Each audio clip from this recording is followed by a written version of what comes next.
নমস্কার বন্ধুরা, কেমন আছেন সবাই? ভাবিস কিচেনে আপনাদের সবাইকে স্বাগত জানাই। তো আজ বানাবো কড়াইশুঁটির কচুরি। আজকে সরস্বতী পুজো, তো তার জন্য প্রথমে ময়দা নিয়ে তার মধ্যে চিনি আর লবণ দিয়ে দিয়েছিলাম 2 চামচ করে।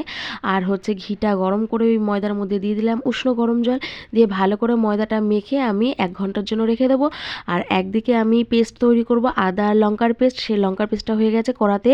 আমি ওই ঘিয়ের কড়াতে আমি লঙ্কা আর আদাটা ভালো করে নাড়াচাড়া করে নিয়ে কড়াইশুঁটিটা এবার পেস্ট করে নিলাম। পেস্ট করে নেওয়ার পরে সেটাও দিয়ে দিলাম, দিয়ে একটু হিং দিয়ে দিলাম, লবণ চিনি দিয়ে দিলাম, আর নামানোর আগে একটু ছাতু দিয়ে ভালো করে নাড়াচাড়া করে নিলাম। নিয়ে একটা পুর তৈরি করে নিলাম।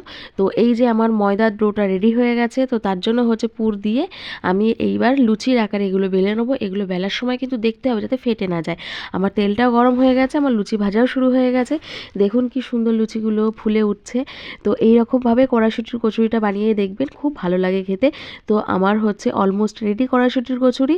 কেমন লাগলো একটু কমেন্ট বক্সে কমেন্ট করে জানাবেন। টাটা।